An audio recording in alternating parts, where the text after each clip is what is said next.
Friends, कैसे हो आप सब। आशा करते हैं आप सब अच्छे होंगे और सीटेट एग्जाम की तैयारी भी अच्छे से कर रहे होंगे। फ्रेंड्स, आप सभी को बता दें, सीटेट एग्जाम की तैयारी के लिए मैं सीडीपी, उसके साथ ही हिंदी के पीवाईक्यू सीडीपी हिंदी के पीवाईक्यू क्वेश्चंस के जो कलेक्शंस थे उसको सेट नंबर 10 तक मैंने कंप्लीट कर दिया है। आप मेरे चैनल के प्लेलिस्ट में देख सकते हैं। साथ ही बात करेंगे, अब हम करवा रहे हैं ईवीएस के पीवाईक्यू, जो कि हमारा सेट नंबर 5 है। इसके पहले जो भी है मैंने चैनल के प्लेलिस्ट में डाल दिया है, वहां से आप जरूर देखिएगा।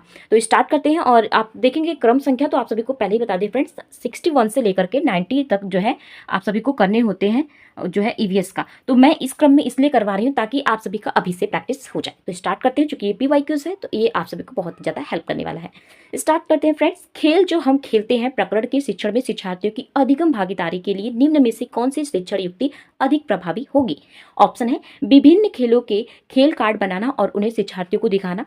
नेक्स्ट ऑप्शन है शिक्षार्थियों को भीतर और बाहर खेले जाने वाले विभिन्न खेलों के नाम याद कराने के लिए कहना। नेक्स्ट ऑप्शन है शिक्षार्थियों को टेलीविजन पर खेल संबंधी कार्यक्रमों को देखने और उस पर आधारित सामान्य परियोजना कार्य बनाने के लिए कहना। नेक्स्ट ऑप्शन है कि शिक्षार्थियों को खेल के मैदान में ले जाना और उन्हें अलग अलग खेल खिलाना। तो फ्रेंड्स, खेल मैदान में ले जाना यहाँ तक तो सही था, लेकिन अलग अलग खेल खिलाना, एक मिनट मैं बात देखती हूँ फ्रेंड्स। इसमें जो है क्वेश्चन क्या पूछ रहा है कि खेल जो हम खेलते हैं फ्रेंड, तो यहाँ पे जो अधिकतम जो भागीदारी होती है, जो सबसे अधिक उपयुक्त कहा जा रहा है। तो पहले हम सभी ऑप्शन में देखें तो कार्ड्स बनाना और शिक्षार्थियों को सिर्फ दिखाने से ही जो है इसमें शिक्षण युक्ति अधिक प्रभावी नहीं होगी। साथ ही याद कराना भी हमेशा निगेटिव होता है। बच्चे को कभी भी प्रेशर या लर्न कराने पर जोर देना वो हमेशा निगेटिव टैग वर्ड्स होता है। उसके साथ ही टेलीविजन पर खेल संबंधी कार्यक्रमों न करके उन्हें प्रत्यक्ष अगर वो चीज एक्टिविटीज के माध्यम से करेंगी तो बच्चे अधिक सीखते हैं। यानी ऑप्शन नंबर डी ही इसका राइट आंसर हो जाएगा। ठीक है, नेक्स्ट क्वेश्चन की बात कर लेते हैं। क्वेश्चन नंबर 2 है यानी 62, जिसपे कहा जा रहा है कि कक्षा 3rd के शिक्षार्थी को हमारे दोस्ती पक्षी प्रकरण पढ़ाते समय नलिनी नीचे दी गई पद्धति का प्रयोग करती है। पक्षियों पर आधारित वित्त चित्र दिखाना। नेक्स्ट ऑप्शन है कि विभिन्न पक्षियों की तस्वीरें वाले चार्ट का प्रयोग करना और संक्षेप में उसका वर्णन करना। शिक्षार्थियों को नजदीक के पार्क में ले जाना और उनके पक्षियों को ध्यान से देखने के लिए कहना। और नन्ही उसके साथ ही जो है अब यहाँ पे कहा जा रहा है कि नन्ही किस प्रयोजन के लिए सीखने के विभिन्न उपागमों का प्रयोग कर रही है। यहाँ तीनों ऑप्शन देने के लिए अब बताया जा रहा है कि नन्ही किसका उपयोग कर रही है। ऑप्शन है बहुबुद्धि वाले शिक्षार्थियों की विभिन्न आवश्यकताओं को पूरा करना, दूसरे शिक्षकों और अभिभावकों को प्रभावित करना, या शिक्षार्थियों में तर्क शक्ति का विकास करना, या अपने पाठ योजना का पालन करना। तो फ्रेंड्स, इसका राइट आंसर हो जाएगा ऑप्शन नंबर ए, यानी कि बहुबुद्धि वाले शिक्षार्थियों की विभिन्न आवश्यकताओं को पूरा करना। ऑप्शन नंबर ए इसका राइट आंसर हो जाएगा। नेक्स्ट ऑप्शन है सॉरी फ्रेंड, नेक्स्ट क्वेश्चन है यहाँ पे, जहाँ पे कहा जा रहा है कि आंचल अपनी कक्षा, यहाँ पे कहा जा रहा है कि आंचल अपनी कक्षा 5 में पर्यावरण अध्ययन की कक्षा में अक्सर गहन जांच पड़ताल वाले और कल्पनापरक प्रश्न पूछती है। उसके द्वारा इस प्रकार के प्रश्न करने का उद्देश्य सुधार करना है संवेगात्मक कौशलों में, चिंतन कौशलों में, बोलने संबंधी कौशलों में, या अवलोकन कौशलों में। तो फ्रेंड्स, राइट आंसर हो जाएगा ऑप्शन नंबर बी, यानी चिंतन कौशलों में। चिंतन कौशल किस तरीके से होगा, क्योंकि बच्चे यहाँ पे जांच पड़ताल कर रहे हैं और जांच पड़ताल कब करेंगे, गहन, यहाँ पे वो भी दिया है कि गहन जांच पड़ताल, जिससे उनका चिंतन कौशल का विकास होगा। ऑप्शन नंबर बी इसका राइट आंसर हो जाएगा। ठीक है, नेक्स्ट क्वेश्चन की बात कर लेते हैं। यहाँ पे जो दिया गया है कि कक्षा 5 की शिक्षार्थियों को यदि यह समाप्त हो जाए, यहाँ पे कहा जा रहा है, ये एक लाइन्स है जिसमें कहा जा रहा है कि यदि यह समाप्त हो जाए पाठ पढ़ाने के बाद, ये पाठ का नाम है शीला प्रकरण के बारे में शिक्षार्थियों की समझ के स्तर के बारे में जानने के लिए। शीला एक टीचर है जो कि बच्चों कक्षा 5 के शिक्षार्थियों को पढ़ा रही है और चैप्टर का नाम है यदि यह समाप्त हो जाए पाठ पढ़ाने के दौरान। उसे यह जानकर आश्चर्य होता है कि एक बड़ी संख्या में शिक्षार्थी संबंधित अवधारणा को नहीं समझ पाए, यानी कि उसके समझाने के बाद भी कुछ शिक्षार्थी जो है उसकी अवधारणा को नहीं समझ पाए। इसका प्रमुख कारण क्या हो सकता है? शिक्षार्थियों का संज्ञानात्मक स्तर अच्छा नहीं था, या यह प्रकरण पाठ्यपुस्तक में शामिल किए जाने योग्य नहीं था, या शिक्षार्थियों को यह प्रकरण रोचक नहीं लगा, या उसके प्रकरण को पढ़ाने के लिए सही पद्धति का प्रयोग नहीं किया। तो फ्रेंड्स, इसका राइट आंसर हो जाएगा ऑप्शन नंबर डी, क्योंकि यहाँ पर आप देख सकते हैं अगर एक शिक्षक बच्चे को किसी तरीके से बता रहे, जैसे मिलनी मैं ही आप सभी को बता रही हूँ, ऐसे फटाफट से पढ़ के चली जाऊँ तो आप उस चीज को नहीं समझेंगे। लेकिन हाँ, जो मुझे लग रहा है कि हाँ ये आप सभी को समझाना है, क्योंकि आप फिर भी समझ सकते हैं क्योंकि आप पढ़े हैं, लेकिन बच्चे के लेवल पर होकर सोचिए तो बच्चा नहीं समझ पाएगा जब तक उसको समझाया ना जाए। तो एक शिक्षक जब कक्षा में जाती है और बच्चे को समझाती है और उसके बाद भी जब बच्चा नहीं समझता है तो उसका प्रमुख कारण यही होता है कि जो प्रकरण जो शिक्षक के द्वारा बताया गया उस पर वो पद्धति का उन्होंने सही पद्धति का प्रयोग नहीं किया है। ऑप्शन नंबर डी इसका राइट आंसर हो जाएगा। नेक्स्ट है जिस यहाँ पे दिया गया कि कक्षा 5 की पर्यावरण अध्ययन की पाठ्यपुस्तक में एक पाठ में सर्वेक्षण और लेखन पर एक भाग का मुख्य उद्देश्य है शिक्षार्थियों को अवसर उपलब्ध कराना कि वे चीजों को खोजें और सीखें।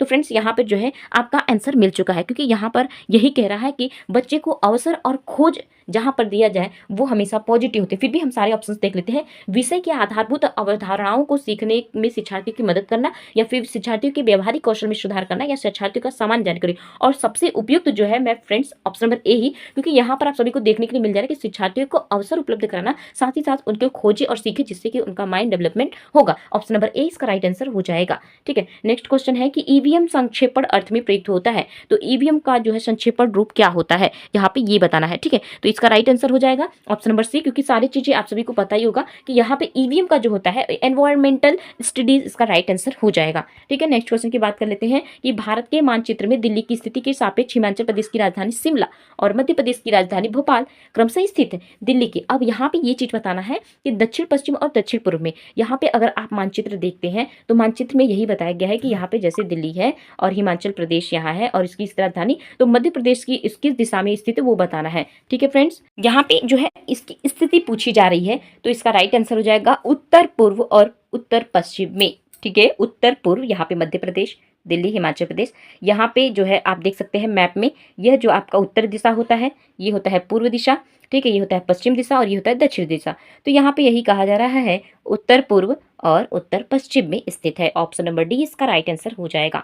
नेक्स्ट है, निम्नलिखित में से कौन सा प्राथमिक स्तर पर पर्यावरण अध्ययन के शिक्षण के उद्देश्य नहीं है। ठीक है, ऑप्शन है शिक्षक कक्षा कक्ष में कड़े अनुशासन को सुनिश्चित करें। नेक्स्ट ऑप्शन है कि बच्चों को प्रश्न पूछने के लिए अवश्य अभिप्रेरित करना चाहिए, या बच्चे को अपने निकटतम परिवेश से परिचय प्राप्त करने के लिए अथवा अभिप्रेरित करना चाहिए। साथ ही कक्षा कक्ष में होने वाले अधिगम को विद्यालय से बाहर की दुनिया के साथ जोड़ना चाहिए।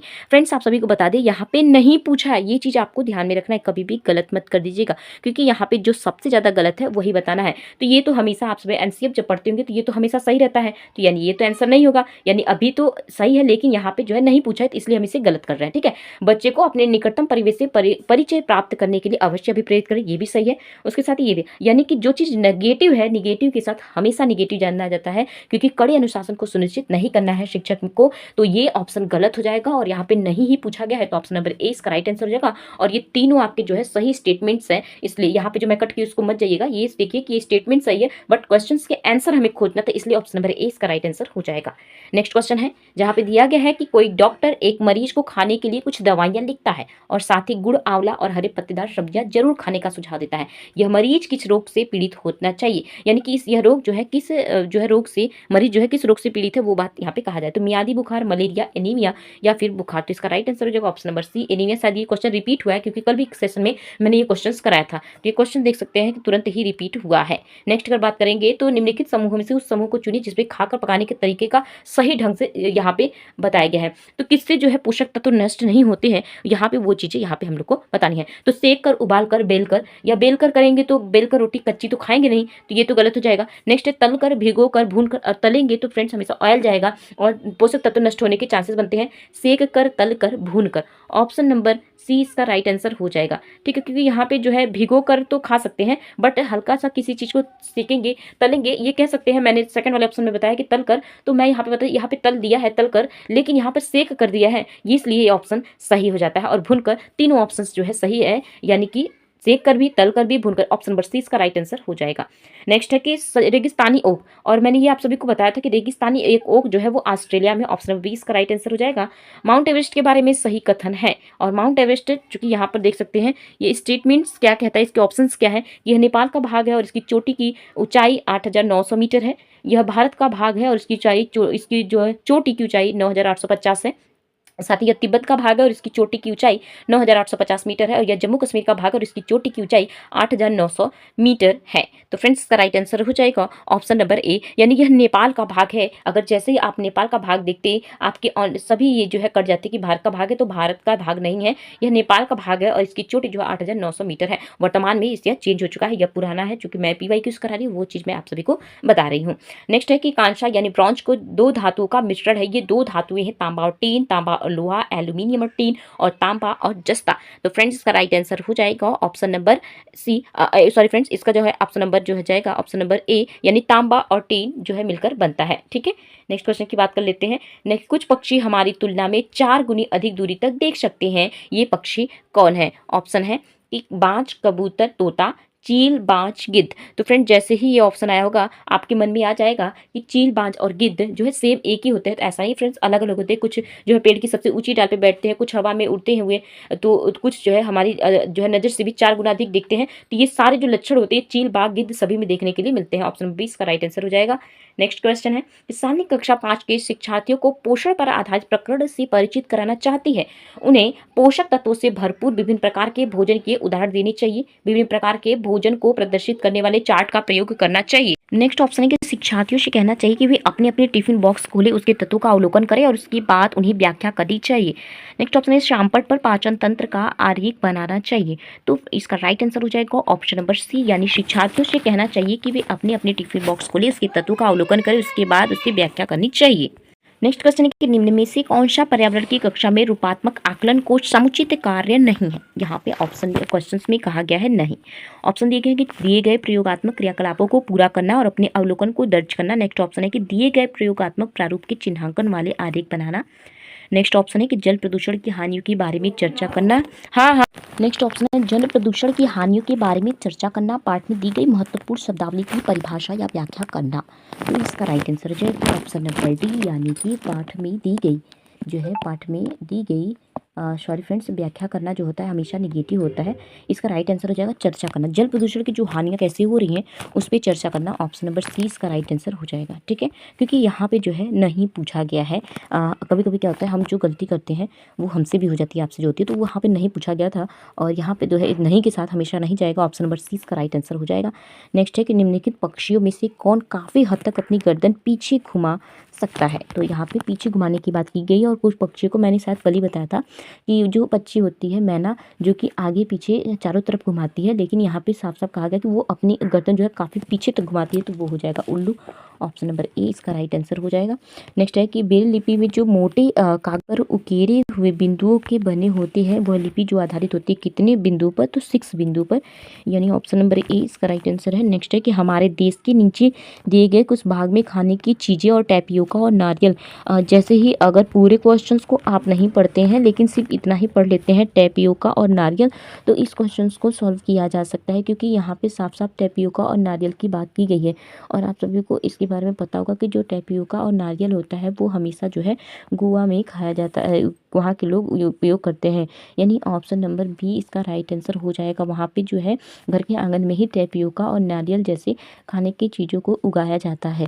ठीक है, नेक्स्ट है जहाँ पे कहा जा रहा है कि कक्षा 5 की शिक्षार्थियों में जिज्ञासा जागृत करने के लिए निम्न में से कौन सा सबसे प्रभावी तरीका है।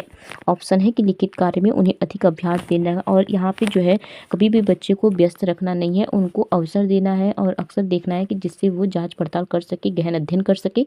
तो अक्सर इकाई परीक्षणों में आयोजन करना, तो यहाँ पे जो गहन अध्ययन यानी कि यहाँ पे ऑप्शन नंबर सी में ही दिया गया है कि बच्चे जो होते हैं गहन जांच परक और कल्पनाशील परक प्रश्न पूछना। ऑप्शन नंबर सी इसका राइट आंसर हो जाएगा। नेक्स्ट क्वेश्चन है हरप्रीत जो है अपने शिक्षार्थियों को यह सुझाव देना चाहती है कि पर्यावरण संरक्षण के लिए किस प्रकार एक व्यक्ति सबसे अच्छे संभावित तरीके से अपना योगदान दे सकता है। उनका सबसे बेहतर सुझाव हो सकता है ऑप्शन है कार, स्कूटर आदि जैसे व्यक्तिगत वाहन न रखें। नेक्स्ट ऑप्शन है कि घर से बाहर अक्सर आने जाने से बचना, अपने व्यक्तिगत वाहन के इंजन की नियमित जांच कराना, या आने जाने के लिए सार्वजनिक साधनों का प्रयोग करना। तो यहाँ पर जो है इसका राइट आंसर हो जाएगा ऑप्शन नंबर डी, यानी कि आने जाने के लिए सार्वजनिक साधनों का प्रयोग करना। डी ऑप्शन नंबर इसका सही हो जाएगा। और नेक्स्ट जो है क्वेश्चन है जहाँ पे कहा जा रहा है कि रश्मि को यह सिखाया जाता है कि वह प्रश्न पत्र बनाते समय निम्न चरणों यानी जो क्रम में नहीं है का अनुपालन करे। प्रश्न लिखना, रूपरेखा या डिज़ाइन तैयार करना, प्रश्न पत्र का संपादन करना, या फिर ब्लूप्रिंट तैयार करना। तो यहाँ पे ये बताना कि ये क्रम क्या होगा। यहाँ पे जो क्रम में नहीं है और आपको क्रम में व्यवस्थित करना है, तो सबसे पहले क्या किया जाता है वो यहाँ पे बताना है। तो यहाँ पर देख सकते हैं कि जब भी हम इस चीज़ को करते हैं सबसे पहले हमें जो होता है किसी भी चीज़ की रूपरेखा तैयार करेंगे, उसकी डिज़ाइन तैयार करेंगे कि वो कैसा है। तो अगर ऑप्शन नंबर बी आ रहा है तो आप देख सकते हैं ऑप्शन नंबर बी जो है यहाँ पे एक ही जगह दिया है, मतलब 2 वाला आ रहा है तो 2 वाला जो है आपका एक ही जगह दिया है। जब एक ही जगह दिया है तो आराम आराम से आपका सबका सब कट हो जाए। अगर यहाँ पे कहीं 2 पहले दिया होता तो आपको दोनों ऑप्शंस देखने होते, बट यहाँ पे एक ही ऑप्शन सही है, यानी ऑप्शन नंबर बी। सबसे पहले रूपरेखा तैयार करेंगे, जस्ट उसके बाद ब्लूप्रिंट तैयार होगा, फिर उसके बाद प्रश्न लिखा जाएगा, फिर उसके बाद जो है प्रश्न पत्र का संपादन करना। ऑप्शन नंबर ए इसका राइट आंसर हो जाएगा। उसके साथ ही नेक्स्ट क्वेश्चन है कि हाथियों के विषय में निम्नलिखित में से कौन सा कथन जो है वह सही है। एक मिनट फ्रेंड्स, जो है इस यहाँ पे जो है कथन कौन सा सही है उसके बारे में यहाँ पे बताया गया है। क्योंकि यहाँ पे जो है सारे ऑप्शन हमें देखने कि 3 महीने के हाथी के बच्चे का जो भार होता है वह लगभग 2 क्विंटल होता है। ये ऑप्शन सही है। साथ ही नेक्स्ट ऑप्शन देख लेते हैं, वयस्क हाथी का एक दिन में 2 कुंतल से भी अधिक पत्ते की झाड़ी नहीं 100 केजी फ्रेंड्स जो पत्तियाँ खा जाता है ये होता है। और हाथी जो दिन में 8 से 10 घंटे सोते हैं।